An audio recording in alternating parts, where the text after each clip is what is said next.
ya estamos otra vez de vuelta y ahora vamos a hablar de ese tema que a todos nos preocupa y que ha sido lugar de debate por el tema que es muy grave del desempleo. Y bueno, tenemos con nosotros a José Canseco. Hola, bienvenido. Buenos días. Que bueno, nos vas a hablar del desempleo aquí en España, me imagino. Y bueno, también luego trataremos el tema de esa formación, ¿no? de los trabajadores. Eso es, han salido los datos del desempleo hoy, que publica el INE, ¿no? El INE español, el Servicio Público de Empleo Español, y pues los datos por primera vez en los últimos meses, que ya está bien, pues han sido bastante positivos, ¿no? Dentro de la prudencia que considero... Qué alegría, de verdad, esta mañana, sí, la verdad cuando es que sí. Todos hemos escuchado datos positivos de bajada del paro. Ya se esperaba, el Gobierno ha lanzado algunos mensajes, las ruedas de prensa habituales y demás, y bueno, avanzaban que los datos iban a ser bastante positivos. De hecho, el dato que se tenía estaba en torno a los, que se manejaba por diferentes fuentes, estaba en torno a los 80.000 desempleados menos. Al final han sido pues 98.000 desempleados menos. Por lo tanto, es un dato muy positivo. La verdad es que sí. Y además ha subido la afiliación a la Seguridad Social, casi 135.000. Pasa que es muy positivo, la verdad es que sí. Es un tema que nos preocupa a todos, sobre todo porque llevamos ya muchísimo tiempo sin trabajo y las colas de las oficinas de empleo han sido muy largas durante todo este invierno. Sí, la verdad es que sí. Y bueno, ahora que empieza a hacer ya buen tiempo, también a ver si se recupera también la economía. Sí, hombre, una de las cosas que dice que ha dicho hoy por la mañana en la rueda de prensa la secretaria de Estado de Empleo es que, bueno, que también es debido a un efecto estacional, ¿no? Que empieza el verano y por lo tanto el sector de la hostelería y el turismo en general en España pues se contrata mucha gente. Realmente no estoy del todo de acuerdo. Sí es verdad que los mayos, generalmente, los meses de mayo, tradicionalmente son meses en los que se crea empleo, neto no, pero se crea empleo, por lo tanto baja un poquito el desempleo. Este es el mejor mes de toda la serie histórica, nunca se había creado 85.000 puestos de trabajo partiendo de donde partimos. De hecho, la media de la creación, perdón, de la bajada del desempleo está en torno a 50.000. Recordemos que tenemos 98.000 según los datos publicados. No estoy muy de acuerdo con la desestacionalización, porque realmente ahora el verano llevamos 3 o 4 días, ¿no? Que hace buen tiempo, por lo menos aquí en Madrid, ¿no? Por lo tanto, como no ha llegado el verano tan pronto como otros años, ha habido una primavera muy lluviosa, el empresario de turismo y de hostelería no se ha dado tanta prisa a contratar. Recordemos que los datos que han salido hoy son de mayo. Por lo tanto, en mayo no se ha contratado tanto. Por lo tanto, el efecto estacional del contrato para la temporada de verano no es tan grande como en otros años. Es decir, el dato es un poquito más positivo de lo que la secretaria de Estado ha comentado. Lo que pasa es que entiendo que quiere ser pues, un poco prudente, me parece fenomenal, ¿no? Estupendo. Y no es más que no empezar, además. Sí. José, el mes anterior fue de los peores que ha habido de desempleo, quizás. No fue de los peores, pero fue malo. Bueno, no fue del todo malo. Realmente si vemos, o sea, las series históricas hay que verlas a largo plazo, ¿no?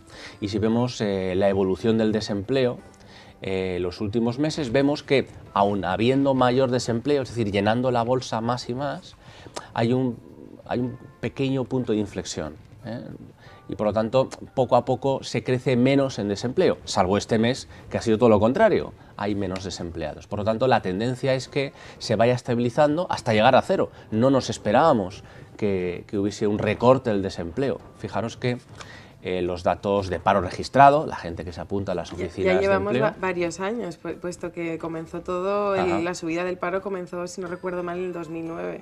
2007-2008. 2007. De hecho, es de los mejores datos desde 2007.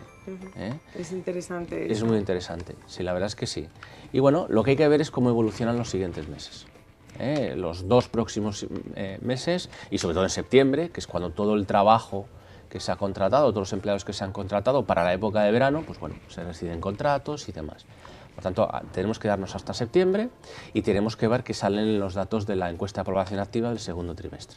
Si los datos son en la línea, quizás no son tan buenos, ¿no? Pero en la línea podemos decir que estamos empezando a crear empleo y que realmente estamos saliendo del atolladero, ¿no?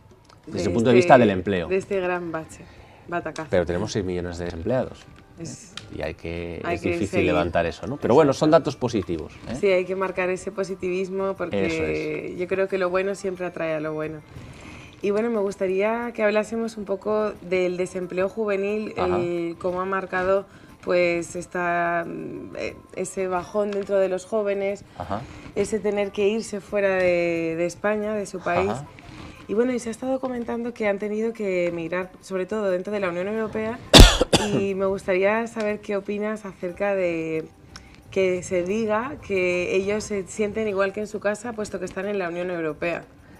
Bueno, se ha comentado y yo no lo he oído. De hecho, lo que comenta alguna gente que yo pueda conocer, que está trabajando en nuestros países, léase Reino Unido, Alemania, Francia y demás, es que bueno, realmente en la Europa occidental pues hay una cultura en algunos temas y en algunas ocasiones muy homogénea y no hay excesivas diferencias más allá del entorno y demás, pero sí hay diferencias en cuanto al clima y la cultura del trabajo. La forma en la que trabajamos aquí en España es diferente a la que se puede trabajar, radicalmente diferente en el Reino Unido, Sí. es diferente en Alemania, es mucho más cercana a la francesa, por ejemplo, pero el clima laboral, y lo hemos comentado aquí en otras ocasiones, dentro de las organizaciones no es el mismo, ¿no? Cada empresa tiene su microclima, ¿no?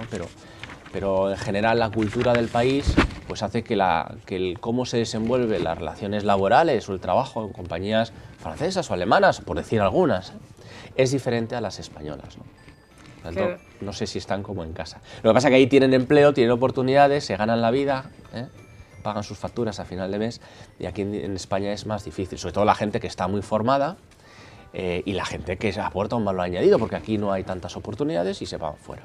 Lo importante es que esa gente vuelva. También eso ha llevado Ese un es el poco reto. también a que baje ese paro, ¿no? Ese desempleo, el haberse tenido que no ver en otra circunstancia más que marcharse para buscar trabajo fuera. No, porque fíjate, la gente que está apuntada en la oficina de empleo en España, la oficina de empleo contabiliza a la gente que está trabajando fuera. No está el sistema de seguridad social español, aunque haya convenios bilaterales o simplemente con el de la Unión Europea, pero es un dato aparte. ¿Vale? Dentro de la nota de prensa que nos podríamos leer o los datos detallados, veríamos cómo se contabiliza, ahora no recuerdo el dato, pero dentro de un dato bueno, pues es normalito, si me permites, un 0, Se contabiliza como trabajo en el extranjero. como trabajo en el extranjero, por lo tanto se tiene contemplado. No tiene una carga, un efecto grande en los datos que hemos visto hoy. Y referente al tema de la educación y la Ajá. formación que recibimos aquí en España, Ajá. me gustaría que hablásemos sobre esto. ¿Qué opinas acerca de, pues si ya está subiendo el nivel de estudios dentro de, bueno, jóvenes y adultos? Porque yo creo que se está un poco en constante formación. Esa es muy buena pregunta. Pues hombre, la respuesta no es fácil. La respuesta es, no es que no sea fácil, es que es diversa. Sí. Por ejemplo, España es uno de los países con un nivel formativo más alto del mundo y de la Unión Europea. Los jóvenes y los no tan jóvenes que están trabajando o no tienen un nivel formativo muy alto, ¿vale? Y ese nivel formativo es muy atractivo para empresas del exterior, Estados Unidos, Alemania, Francia, Reino Unido, como comentábamos ahora. Por lo tanto, bien, estamos muy bien posicionados. ¿Qué ocurre con las nuevas generaciones? Pues ahí está esa diversidad, ¿no? Pues hay gente o hay colectivos de personas que bueno, pues para ellos no es tan importante la formación y hay una tasa de abandono, permíteme la expresión, brutal en determinadas etapas y edades educativas, cosa que preocupa mucho al ministro Wert, por eso también uno de los motivos de la reforma de la educación. Y eso es una hipoteca, entre comillas, para el futuro. Es decir, las tasas de formación, de éxito académico y los niveles de formación alcanzados por las personas que podemos estar aquí no Sí. son los que se están alcanzando de la gente que viene y que va a ocupar o va a intentar integrarse en el mercado laboral, pues ahora, poco a poco, o los próximos años. Eso es preocupante. Más preocupante es, si me permites, el hecho que España no es ni muchísimo menos uno de los países que esté en las listas, en cualquiera de ellas, europeas, mundiales, cualquiera de ellas, de mejores universidades del mundo. Creo que estamos en el número 200 y pico, me suena, ahora no lo O recuerdo. sea, no tenemos de las mejores. No. Tenemos alguna que está en posiciones adelantadas en el ranking, pero a lo mejor está en la 124, me suena, la primera. Por lo tanto, Pues no, es interesante ese dato, muy que interesante. tengamos un buen nivel de formación Sí. los españoles y las universidades no sean de las mejores. Sí, pero hablamos de buen nivel alcanzado, es decir, una persona Que tenga... que pueda ahora tener 30 y pico años, Sí. habrá estudiado una diplomatura, una licenciatura, una ingeniería, perdón, habrá estudiado algún posgrado, algún máster, tendrá más o menos idiomas, habrá hecho alguna estancia en el extranjero, habrá complementado su formación, habrá hecho quizás otro máster universitario o en alguna escuela de negocios. Eso es nivel formativo. La calidad de lo que te da ese nivel formativo es diferente. En la parte educativa académica, Sí. las universidades españolas públicas o semipúblicas, digamos, no deslumbramos. Sin embargo, las escuelas de negocio en España son de las mejores del mundo. Eso es paradigmático, sobre todo porque hay gente que trabaja en la universidad pública española y además trabaja en escuelas de negocio. Entonces, cuidado con eso. Tenemos de las mejores escuelas de negocio del mundo, de los primeros 10 puestos del mundo, y sin embargo las universidades y escuelas universitarias españolas ni muchísimo menos están ahí. Eso es un problema también, porque hay mucha gente que o no tiene acceso o no quiere hacer la inversión en una escuela de negocios. Por tanto, nos quedamos en la primera franja, ¿no?, que es la universidad pública o privada, ¿no? Sí. Y ahí nos estamos deslumbrando. Eso es problemático. Tenemos que hacer algo ahí. Y también yo creo que es preocupante, ¿no?, que esos jóvenes o esas personas que han terminado su educación, su formación en estas universidades que han sido cursadas aquí en España, Sí. que luego esas personas que, como bien dices, están tan bien formadas, se lo lleven a otros países, ya que el nuestro está tan, no sé, tan Sí, tienes toda la desaliñado en razón. ese sentido. Muy... Tienes toda razón, pero son temas diferentes. El primero es un tema de sistema educativo, el segundo es un tema de oportunidad, es decir, que el tejido empresarial, las empresas españolas, las pequeñas empresas, las micropymes, las pymes españolas, que es el gran tejido empresarial, sea capaz de necesitar mano de obra, conocimiento y generar oportunidades. Si no hay oportunidades, por mucha formación que tengas, saldrás fuera.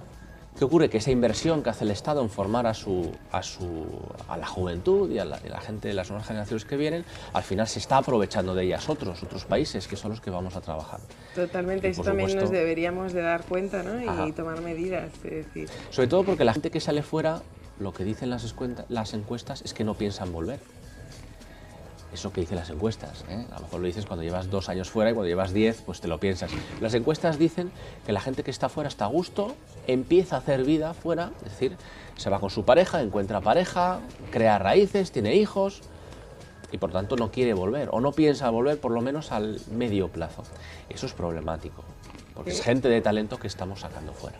Es un tema preocupante porque yo creo que la mayoría de personas, no sé si me equivoco, se van fuera, las que se van fuera son las de mayor formación y no obstante las que menos pues se tienden a quedar aquí en otros puestos de trabajo. Sí, se va la gente de mayor formación o de mayor iniciativa, con mayor apertura al exterior, sea emprendedora porque quieren montar un negocio o porque su esquema mental, si me permites, es más abierto y por lo tanto les da igual trabajar en Inglaterra que en Polonia, que en Estados Unidos, que en España, Sí. siempre y cuando sea un entorno más o menos agradable. Yo creo que eso tendríamos que trabajarlo un poquito. Sí, La es verdad un que sí. tema. Porque además el paro, el desempleo, como es mejor llamarlo, el desempleo se ve que afecta menos cuanto mayor es el nivel formativo. La gente que tiene estudios de posgrado, másteres o cursos superiores, después de una licenciatura o una diplomatura, generalmente el desempleo les afecta menos, afecta a todo el mundo, pero generalmente afecta menos. Por lo tanto, a mayor nivel formativo, menos incidencia del desempleo, porque hay más oportunidades, ¿no? Sí, totalmente de acuerdo. Pues muchísimas gracias por estar con nosotros. A vosotros. A ver si más adelante seguimos con estos datos positivos y tenemos la oportunidad de que vuelvas a estar aquí con nosotros gracias. y hacemos una mesa de debate y hablemos un poquito más. Cuanto queráis. Muchas gracias por invitarme. Gracias a ti, José. Gracias, buenos días. Y bueno, volvemos en unos minutos y con otro tema también muy interesante. Hasta ahora.